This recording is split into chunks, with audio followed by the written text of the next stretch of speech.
Bonjour. Frank Richard Stockton, 1834-1902, était un romancier populaire américain et nouvelliste de fiction, surtout connu comme l'auteur de la nouvelle-titre d'un recueil intitulé « La Dame ou le Tigre », paru en 1884. Né à Philadelphie le 5 avril 1834, il était le fils d'un pasteur méthodiste qui ne souhaitait pas lui voir suivre une carrière d'écrivain. Après avoir épousé Mary Ann Edwards Tuttle, le couple déménagea à Burlington dans le New Jersey, où il a produit certaines de ses premières œuvres littéraires. Le couple a ensuite déménagé à Nutley, dans le même État. Pendant des années, il subvint à leurs besoins comme graveur sur bois jusqu'à la mort de son père en 1860. En 1867, il retournait à Philadelphie pour écrire pour un journal fondé par son frère. Son premier conte de fées, Ting a Ling, fut publié cette année-là dans The Riverside Magazine. Il a également été rédacteur en chef du magazine Hearth and Home au début des années 1870. Vers 1899, il s'installa à Charlestown, en Virginie occidentale. Il mourut à Washington, D.C., le 20 avril 1902, d'une hémorragie cérébrale et est enterré dans le cimetière de Woodlands à Philadelphie. Ses œuvres, regroupées peu de temps avant son décès par Charles Scribner's Sons, éditeur à New York, comptent pas moins de 23 volumes dont 4 de nouvelles. Malgré l'ampleur de son œuvre, Frank Richard Stockton est peu connu en France. Seules quelques nouvelles ont fait l'objet d'une publication dans des œuvres francophones. Je vous propose d'écouter l'une des nouvelles de l'auteur intitulée « Le fantôme transféré », datée de 1882 et publiée en français en 1888. Je précise que ce récit fait partie d'une anthologie « Histoire de fantômes » par Lydie et Denis Blaiseau, publiée en 2023 et que vous pourrez retrouver sur le site internet lulu.com et regroupant 27 nouvelles publiées entre 1826 et 1940. Mais on en reparle tout à l'heure.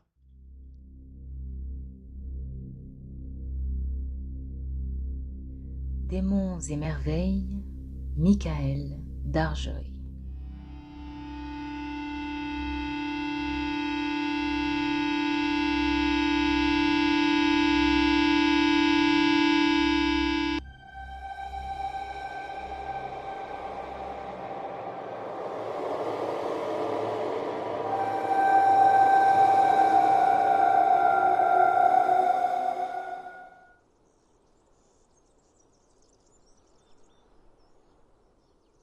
La maison de campagne de Mr. John Hinckman avait un charme tout particulier pour moi, et cela pour plusieurs raisons. L'hospitalité la plus cordiale y régnait, et tout y recréait la vue et l'esprit. De vastes pelouses soigneusement entretenues, des chênes et des ormes majestueux, des allées ombreuses et, tout près de l'habitation, un petit cours d'eau traversé par un pont rustique en faisait un séjour enchanteur. Fleurs et fruits à foison, société agréable, parties de billard et d'échecs, promenades à pied et à cheval, pêche à la ligne, rien n'y manquait. Et cependant, aucune de ces choses si attrayantes n'aurait eu le pouvoir de me retirer longtemps dans ce lieu de délices. J'y avais été invité pour la saison de la pêche au saumon, et j'aurais probablement mis fin à ma visite dès le commencement de l'été si, pendant les beaux jours, lorsque le gazon n'était pas humide et le soleil trop ardent, je n'avais pas vu errer sous les grands ormes ou passer légèrement le long des allées la silhouette gracieuse de ma Madeline. À vrai dire, cette jeune personne n'était point ma Madeline. Je n'avais jamais, d'aucune manière, pris possession d'elle. Mais, comme je considérais cette possession comme la seule raison suffisante pour me retenir à l'existence, je l'appelais mienne dans mes rêveries. Il aurait pu se faire que je ne me visse pas obligé de borner l'usage de ce pronom possessif à mes rêveries si j'avais avoué mes sentiments à la jeune personne. Mais c'était là une chose tout particulièrement difficile. Non seulement je redoutais, comme la plupart des amoureux, de faire une démarche qui, en un instant, mettrait fin à cette délicieuse saison qu'on pourrait appeler la période avant la lettre de l'amour, et couperait court à tout rapport avec l'objet de ma passion. J'avais surtout horriblement peur de Mr. John Hinckman. Ce monsieur était un de mes bons amis, mais il eût fallu être un homme plus hardi que je ne l'étais alors pour me hasarder à lui demander la main de sa nièce, qui tenait sa maison et faisait, ainsi qu'il le répétait fréquemment lui-même, la joie de ses vieux jours. Si Madeleine avait partagé ma manière de voir à ce sujet, j'aurais peut-être eu le courage d'aborder la question avec Mr. Hinckman, mais, comme je l'ai déjà dit, je ne lui avais jamais demandé si elle voulait être à moi. Je pensais à ces choses à toutes les heures du jour et de la nuit. Une nuit donc, j'étais couché tout éveillé dans le grand lit à colonnes de la vaste chambre que j'occupais, lorsqu'à la faible clarté de la lune qui éclairait une partie de la pièce, je vis Mr. John Hinckman debout près d'une chaise à côté de la porte. Je fus très surpris à cette vue, et pour deux raisons. La première, parce que mon hôte n'était jamais entré auparavant dans ma chambre, et la seconde, parce qu'il était parti le matin même et ne devait revenir que dans quelques jours. C'était pour cette raison que j'avais pu rester ce soir-là avec Madeleine plus longtemps que de coutume, sous le porche que la lune caressait de ses rayons.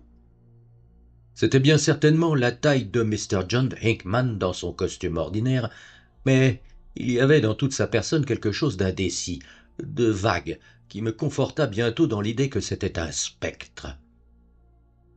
Est-ce que le digne homme avait été assassiné?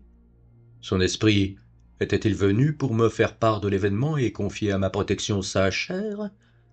Mon cœur tressaillit à ce que je me disposais à penser, mais au même instant, le revenant prit la parole. « Savez-vous, » me demanda-t-il d'un air qui exprimait l'inquiétude, « si Mr. Hinckman reviendra cette nuit ?» Je me dis qu'il était bon de conserver un extérieur calme, et je répondis « Non, nous ne l'attendons pas. »« J'en suis bien aise, » dit-il, en se laissant tomber sur la chaise près de laquelle il se trouvait.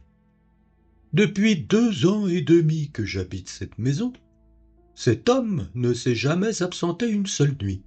Vous ne pouvez vous imaginer quel soulagement son absence est pour moi. » En se disant, il allongea ses bras et s'appuya contre le dossier de sa chaise. Ses contours devinrent moins indécis, les couleurs de ses vêtements plus distinctes, et une expression de bien-être fit place à l'air inquiet de son visage. « 2 ans et demi » m'écriai-je. « Je ne vous comprends pas. » « C'est bien exactement le temps qui s'est écoulé depuis la première fois que je suis entré ici. Mon cas n'est pas un cas ordinaire, mais avant d'en dire davantage sur ce sujet, permettez-moi de vous demander encore une fois si vous êtes bien sûr que Mr. Hinckman ne reviendra pas ce soir. Mais j'en suis aussi sûr qu'il est possible de l'être. Il est parti ce matin pour Bristol, à 200 milles d'ici. Alors, je continue, dit le revenant, car je suis heureux de pouvoir causer avec quelqu'un qui veut bien m'écouter. Mais si John Hinckman venait à entrer et m'attrapait ici, je serais accablé de terreur. Tout cela est bien étrange, dis-je vivement intrigué. Seriez-vous le fantôme de Mr. Hinckman? La question était hardie, mais mon esprit était si plein d'autres émotions qu'il semblait ne plus y avoir de place pour celle de la peur. « Oui, je suis son fantôme, » répliqua mon compagnon. « Et cependant, je n'ai pas le droit de l'être, et c'est justement cela qui me met si mal à l'aise et me fait avoir si peur de lui. C'est une histoire étrange et sans précédent, je suppose. Il y a 2 ans et demi que John Hinckman était dangereusement malade dans cette même chambre. Un moment, il fut si bas qu'on le crut tout à fait trépassé. Ce fut en conséquence d'un rapport trop précipité à ce sujet que je fus appelé à être son fantôme. Imaginez-vous ma surprise et mon horreur, monsieur, lorsque, après avoir accepté cet emploi et les responsabilités qui en découlent, le vieillard revint à la vie, entra en convalescence et finalement recouvra sa santé habituelle. Ma position était non seulement délicate, mais des plus embarrassantes. Je n'avais ni le pouvoir de reprendre ma première forme, ni le droit d'être le revenant d'un homme qui n'était pas mort. Mes amis me conseillaient de rester tranquille, m'assurant que, vu son âge, John Hickman ne tarderait pas à me fournir l'occasion d'exercer légalement les fonctions que j'avais été appelé à remplir.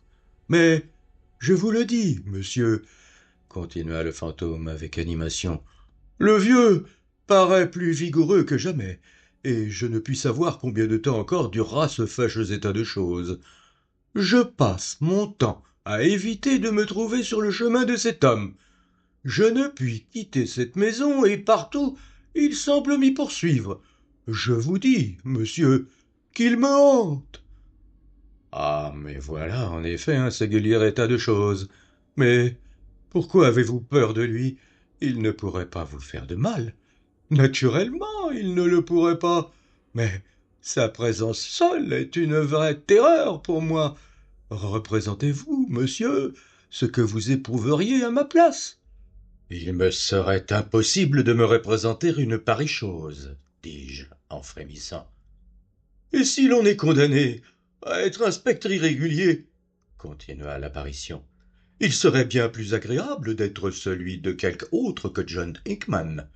Il y a chez lui une irascibilité d'humeur et une disposition à dire des injures qu'on rencontre rarement. Qu'arriverait-il s'il venait à me rencontrer et à découvrir, comme j'en suis certain, depuis combien de temps et pourquoi j'habite sa maison? J'ose à peine y penser. Je l'ai vu dans ses accès de colère, et quoiqu'il ne fît pas plus de mal aux gens contre lesquels il s'emportait qu'il ne m'en ferait à moi-même, tous paraissaient trembler d'effroi devant lui.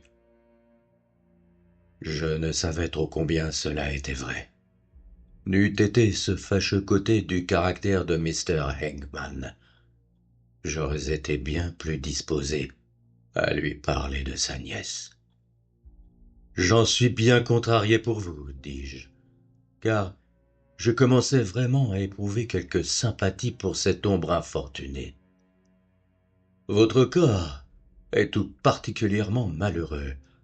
Il me rappelle ces personnes qui ont eu des soirées, et je suppose qu'elles ont dû avoir bien souvent lieu d'être irritées en apprenant qu'un autre individu s'était permis de les personnaliser. « Oh, ces cas sont tout à fait différents, » reprit le fantôme.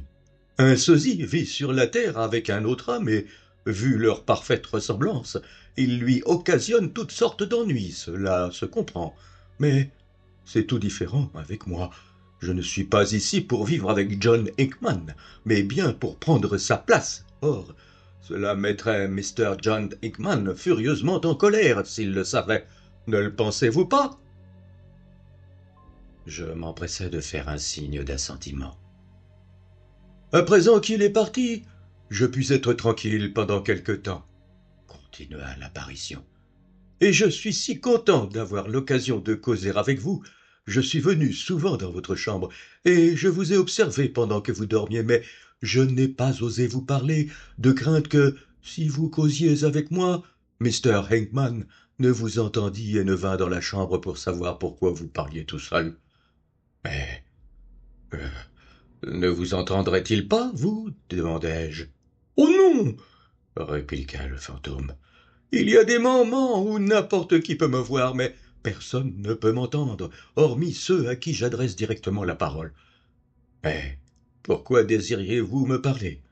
Parce que j'aime parfois à causer avec les gens, et surtout avec un homme comme vous, dont l'esprit est si troublé et inquiet qu'il est peu probable qu'il s'effraie de l'apparition de quelqu'un comme moi. Mais je tenais particulièrement à vous demander une faveur. Selon toute probabilité, John Hickman vivra encore longtemps, et ma position devient insupportable. Mon grand objectif, pour le moment, est de me voir transféré, et je crois que vous pourriez peut-être m'y aider. » Transféré? Transféré? M'écriai-je. Que voulez-vous dire? Ce que je veux dire, le voici. Maintenant que je suis lancé dans la carrière, il faut que je sois le fantôme de quelqu'un, et je désire être le fantôme d'un homme qui soit réellement mort. Il me semble que cela est assez facile, dis-je. Les occasions doivent s'en présenter continuellement. Du tout, du tout, du tout, s'écria vivement mon compagnon. Vous ne vous faites pas d'idée de l'empressement des postulants pour ce genre d'emploi. Chaque fois qu'une vacance se produit, si je puis m'exprimer ainsi, il y a foule de solliciteurs pour le poste de revenant. Je ne me doutais pas de l'existence d'un pareil état de choses, dis-je, de plus en plus intrigué. Il devrait y avoir quelque système particulier ou ordre de préséance au moyen duquel chacun de vous aurait son tour, comme les clients dans la boutique d'un barbier. Miséricorde! Cela ne ferait pas du tout l'affaire. Quelques-uns d'entre nous auraient à attendre éternellement. Il y a toujours beaucoup de demandes chaque fois qu'une bonne place de revenant se présente, tandis qu'il y en a d'autres dont personne ne se soucie. C'est en conséquence de mon trop grand empressement dans une circonstance de ce genre que je me suis mis dans l'embarras où je me trouve aujourd'hui. Et j'ai pensé qu'il vous serait peut-être possible de m'aider à en sortir. Vous pourriez connaître quelques cas particuliers où l'occasion d'une place de revenant pourrait se présenter d'un moment à l'autre, et si vous m'en donniez avis, je m'arrangerais pour un transfèrement. « Que voulez-vous dire » m'écriai-je. « Voulez-vous que je commette un suicide ou un meurtre à votre bénéfice ?»« Oh, non, non, non » dit l'apparition en esquissant un vaporeux sourire. « Rien de la sorte.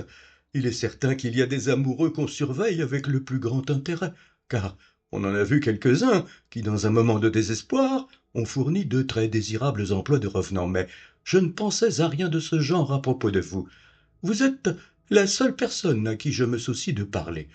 J'espérais que vous me donneriez quelques renseignements qui pourraient m'être utiles, et en retour, j'aurais été heureux de vous servir dans vos affaires d'amour. »« Vous savez donc que j'ai une affaire de ce genre ?» dis-je. « Oh oui, » répondit le fantôme en bâillant légèrement. « Il serait difficile de rester longtemps ici sans s'en apercevoir. » Il y avait quelque chose d'horrible dans la pensée que Madeleine et moi avions été surveillés par un revenant lorsque nous étions ensemble dans les bosquets ombreux.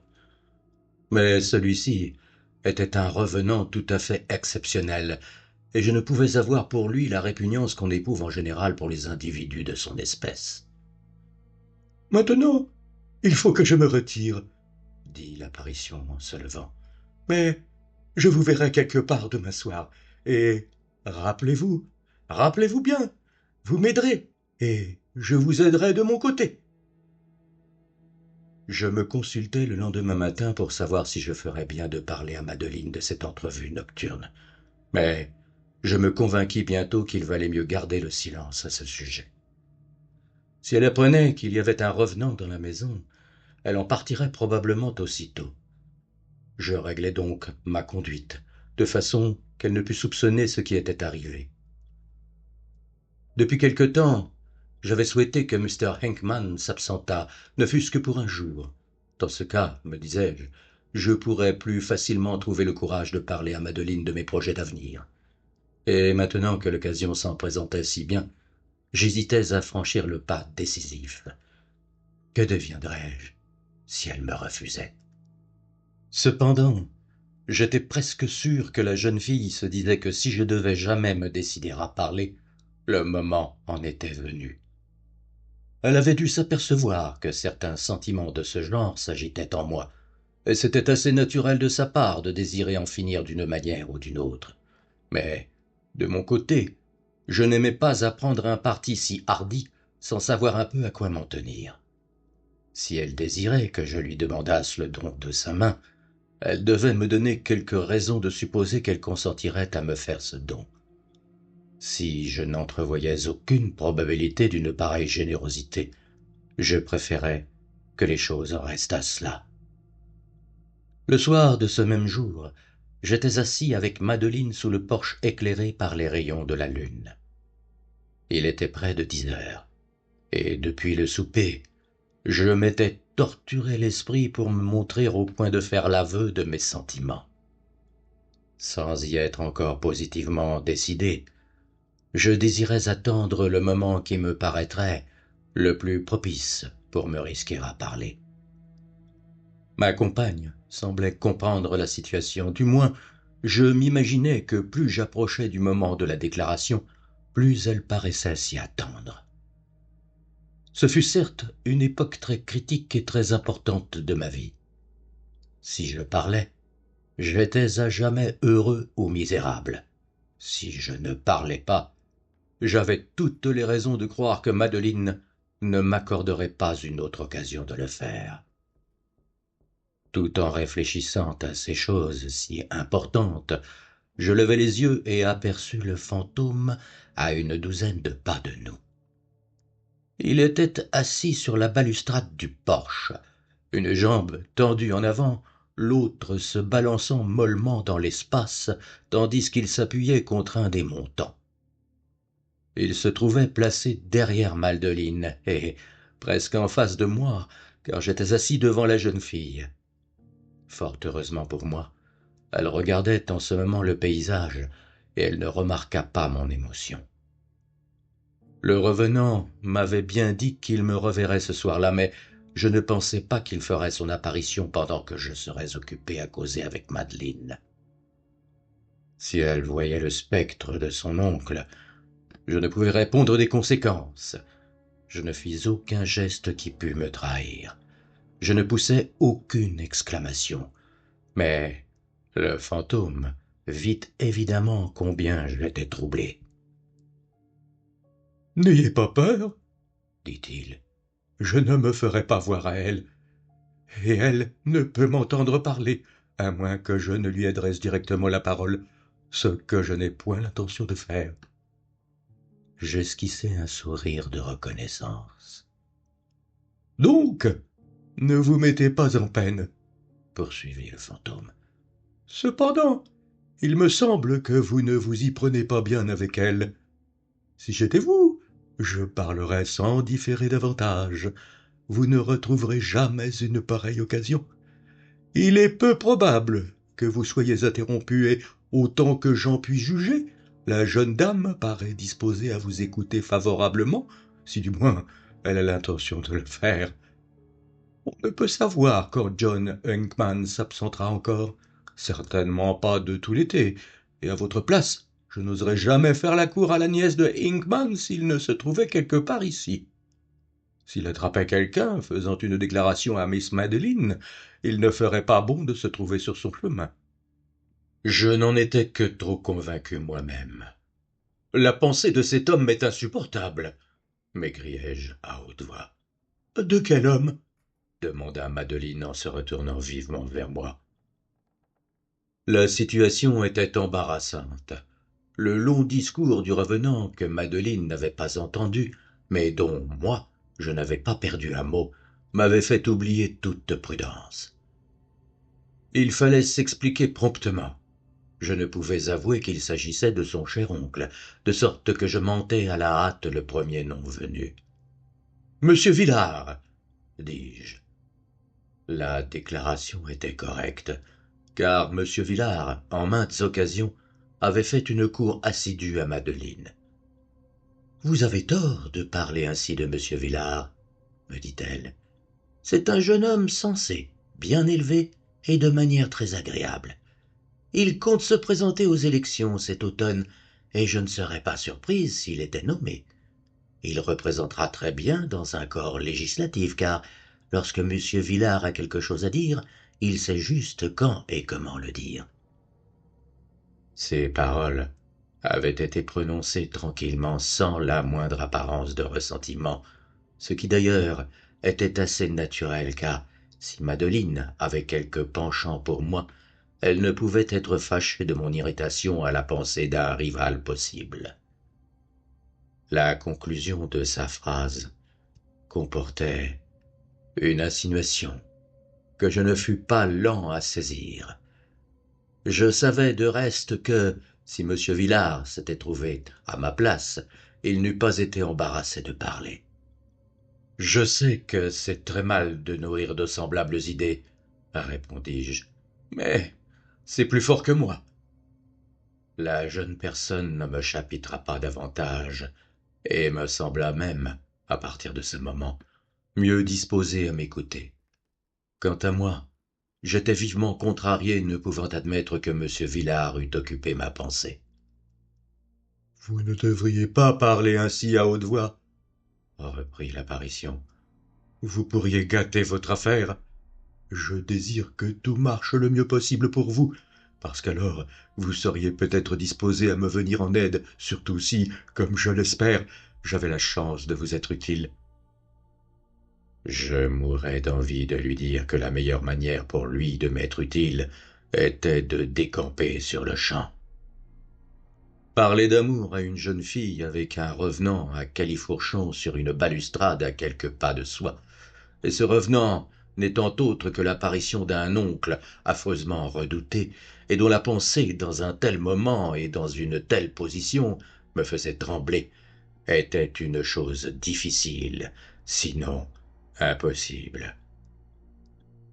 Mais je m'abstins de parler, quoique l'expression de mon visage pût en dire. « Je suppose, Continua l'apparition, que vous n'avez entendu parler d'aucune place qui puisse me convenir. J'ai hâte de savoir à quoi m'en tenir. Si vous avez quelque chose à me dire, je puis attendre que vous soyez seul. J'irai vous trouver cette nuit dans votre chambre, ou, si vous préférez, je resterai ici jusqu'à ce que la jeune dame se retire. »« Vous n'avez pas besoin d'attendre ici, répondis-je. Je n'ai absolument rien à vous dire. » Madeleine bondit sur ses pieds, le visage empourpré, les yeux en feu. « Attendre ici » s'écria-t-elle. « Que voulez-vous dire? Que supposez-vous donc que j'attende ici? Vous n'avez rien à me dire, en vérité. Je le suppose bien. Qu'auriez-vous à me dire? »« Madeleine » m'écriai-je en me précipitant vers elle. « Permettez-moi de vous expliquer. » Mais elle avait déjà disparu, emportant avec elle ma vie, mon espoir. « Misérable » m'écriai-je. « Vous avez tout perdu.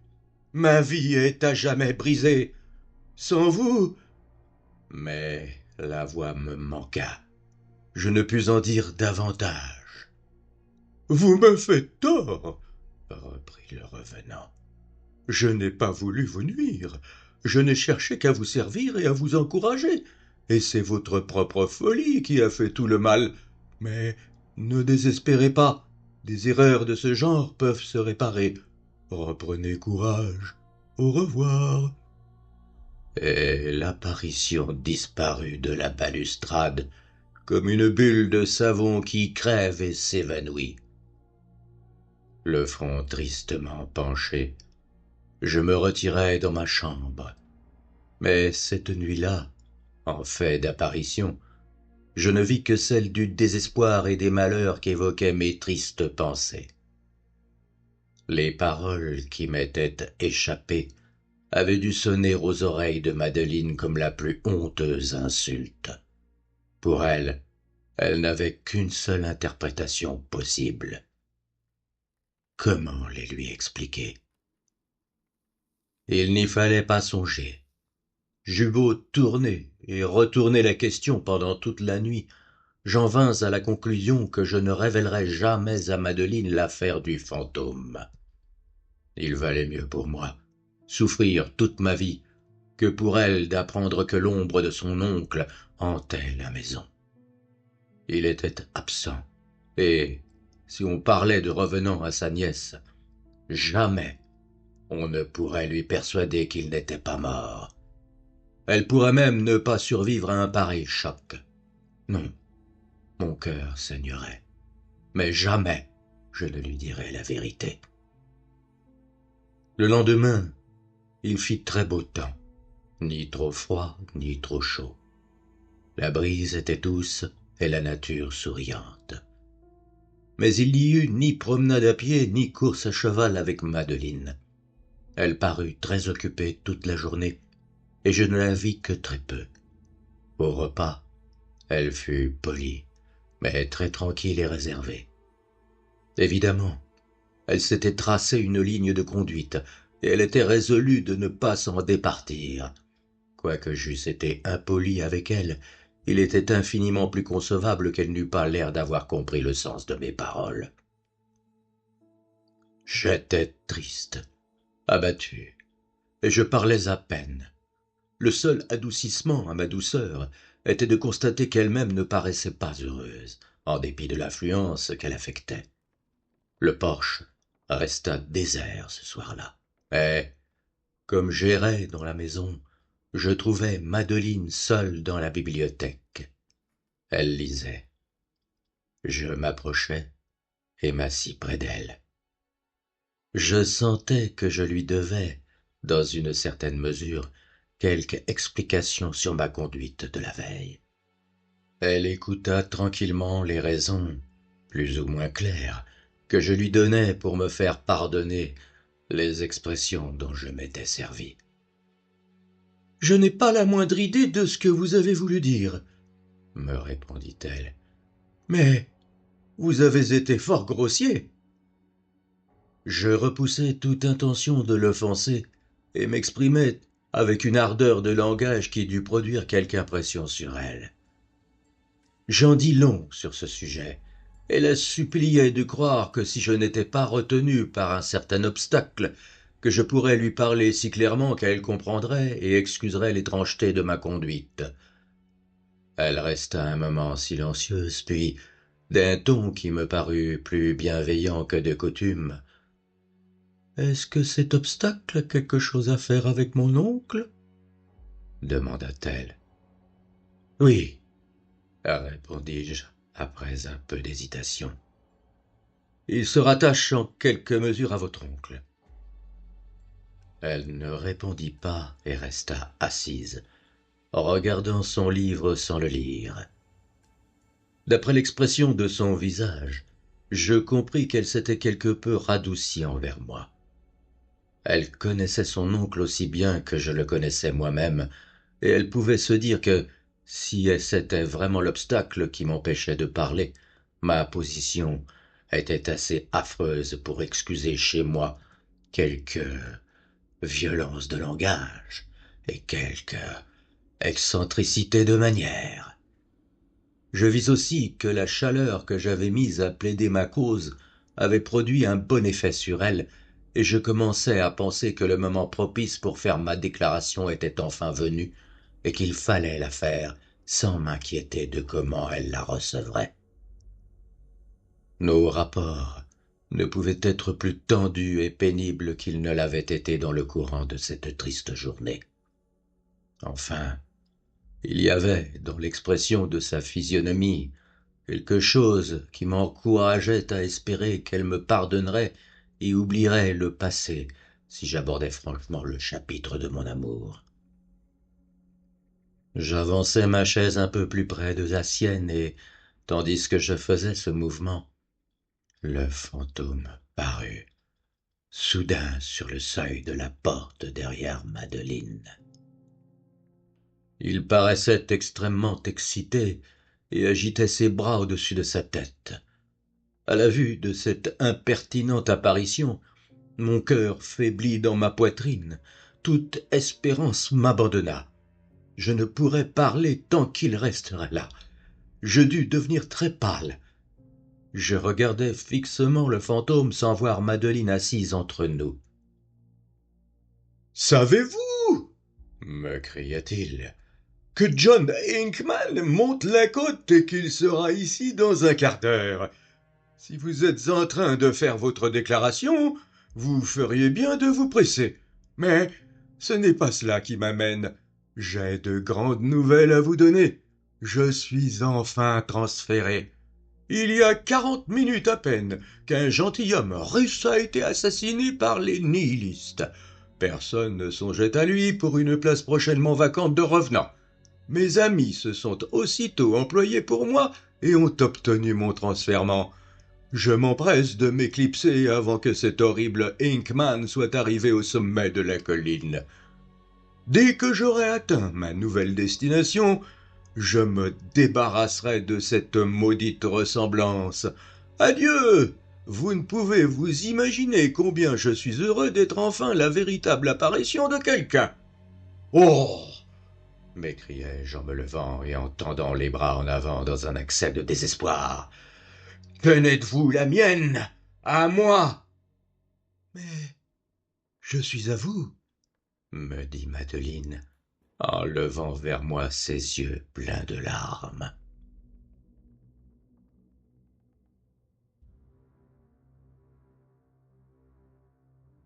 Je vous ai proposé Le fantôme transféré, une nouvelle de Frank Richard Stockton, datée de 1882 et publiée en français en 1888 dans le périodique La Revue britannique qui parut de 1825 à 1901.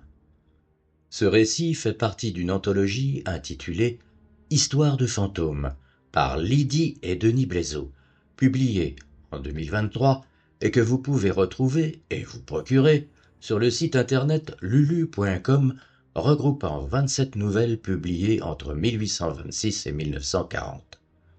Et ici, j'emprunte le texte provenant du site en question. Depuis longtemps, les histoires de fantômes passionnent les lecteurs, petits et grands. Maisons hantées, spectres, revenants, esprits frappeurs, parfois drôles, parfois effrayantes, ou encore un peu des deux, ces histoires font appel à notre imaginaire et nous titillent plus que d'autres. Pourquoi? Bonne question. À chacun d'y répondre. Ces 27 nouvelles vous proposent un voyage dans des contrées souvent familiales, aux fantômes revêches, bien éduqués ou encore torturés. Écrites entre 1826 et 1940, elles ont un petit côté suranné indéniable qui, bien souvent, leur donne une saveur particulière. Des auteurs à découvrir ou à redécouvrir pour votre plus grand plaisir, parmi lesquels Heinrich Heine, Charles de Sivry, Manuel de Grandfort, Robert Cromy et Frank Richard Stockton, entre autres.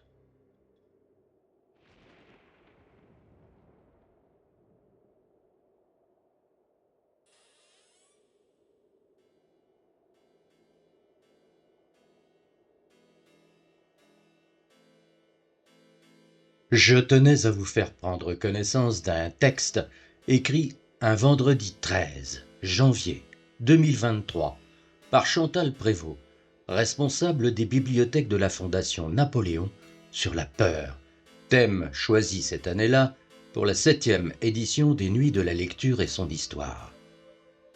Le titre en est « Fantômes et hallucinations quand la peur investit la littérature du XIXe siècle ». Venu des contes de l'enfance, l'épouvante, de concert avec l'irréel, firent une entrée fracassante au XIXe siècle dans la littérature. La grande, celle qui est anoblie par les pages des beaux livres. Les revenants qui n'apparaissaient jusqu'alors que dans les histoires de bonnes femmes, ou les loups-garous qui n'effrayaient que les incrédules des hameaux, devinrent alors des archétypes que les plus grands écrivains n'hésitèrent plus à convier dans leurs œuvres. Le mouvement romantique s'empara de ce nouveau genre, mettant ainsi à la mode le mot fantastique. Désormais, l'imagination et la peur se conjuguèrent, servis par les belles plumes du siècle.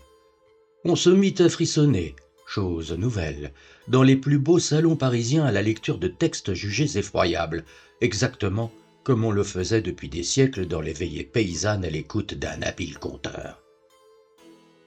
Le fantastique fit ressurgir des personnages présents depuis longtemps dans les légendes, comme les spectres, les vampires, mais il innova aussi en racontant le surnaturel au point de ne plus savoir si les récits sont le fruit d'hallucinations nées dans des cerveaux fragiles ou si, au contraire, ils révèlent un autre monde ouvert à ceux qui savent voir et ressentir. Le merveilleux et la fantaisie des siècles précédents firent cependant place à des sentiments plus noirs, plus lourds, plus mélancoliques. À la lecture des nouvelles fantastiques, ce sont essentiellement sous cette forme brève que le genre s'écrit, de ce temps, on est frappé par l'omniprésence des thèmes de la folie, de l'illusion, du dédoublement, de la solitude. L'inquiétante étrangeté traversa tout le siècle, des contes assez méconnus de Charles Nodier aux nouvelles de Théophile Gautier, La Cafetière en 1831, Le pied de la momie en 1840, jusqu'au chef-d'œuvre de Guy de Maupassant, notamment La Nuit, 1887. À la suite de l'allemand Hoffmann, grand initiateur du genre fantastique pour toute l'Europe, il est peu d'écrivains qui ne s'y soient pas essayés. Balzac, George Sand, Gérard de Nerval, pour ne citer que des noms français, sans oublier le musicien Offenbach qui, en 1851, transforma en opéra fantastique les contes d'Hoffmann, un de ses plus grands succès. C'est en effet à Ernst Theodor Amadeus Hoffmann, 1776-1822, Les élixirs du diable, 1816, L'homme au sable, 1816, Le chat mûr, 1819-1821, que revient le mérite d'avoir le premier renouvelé un genre plutôt engoncé dans des féeries filées. Les journaux des années 1830 tentèrent alors d'expliquer à leurs lecteurs ce nouveau sens du merveilleux. Le merveilleux, pour Hoffmann, n'est ni un jeu d'esprit ni un jeu de théâtre, mais quelque chose de réel qui a sa racine dans l'esprit humain. Ce n'est donc point à des traditions usées qu'il le demande, il le demande à l'imagination qui, livrée à elle-même, en se fait faute d'en créer. Et d'illustrer le propos par cette mise en condition. Qui de nous, dans une sombre nuit d'hiver, assis auprès d'un large foyer, quand le vent souffle et que le lambris craque, n'a entendu des bruits extraordinaires, des voix surnaturelles? Qui, dans un demi-sommeil, n'a vu flotter devant ses yeux des formes bizarres, des figures étranges? Le Globe, 26 décembre 1829. Il est étonnant de constater à quel point ce siècle, que l'on dit peut-être trop vite scientifique et rationnel, s'est complu dans le surnaturel. Était-ce une échappatoire à un monde que l'on jugeait trop cruel? Certainement. Le vague à l'âme, le spleen, dans lesquels se drapaient les plus grands artistes, firent des ravages dans les générations grandies à l'ombre de la Révolution et de l'Empire. Mais cette quête du frisson n'était pas que morbide ou teintée de déprime, elle était aussi divertissante. On oublie peut-être un peu trop vite que lire n'était pas forcément un pensum, surtout lors de longues soirées sans écrans omniprésents. Le fantastique venait combler deux attentes, le désir d'évasion dans des univers étranges et le besoin de faire entrer dans un quotidien morne la normalité et les frissons que l'on savait pouvoir chasser en refermant le livre. C'est là tout l'envoûtement de la lecture. Je remercie Lydie et Denis Blaiseau, auteurs du recueil de nouvelles intitulé « Histoire de fantômes », d'où le récit que je vous ai raconté est extrait, et les sites internet lulu.com et la bibliothèque de Glubic, riche en pépites littéraires. À bientôt.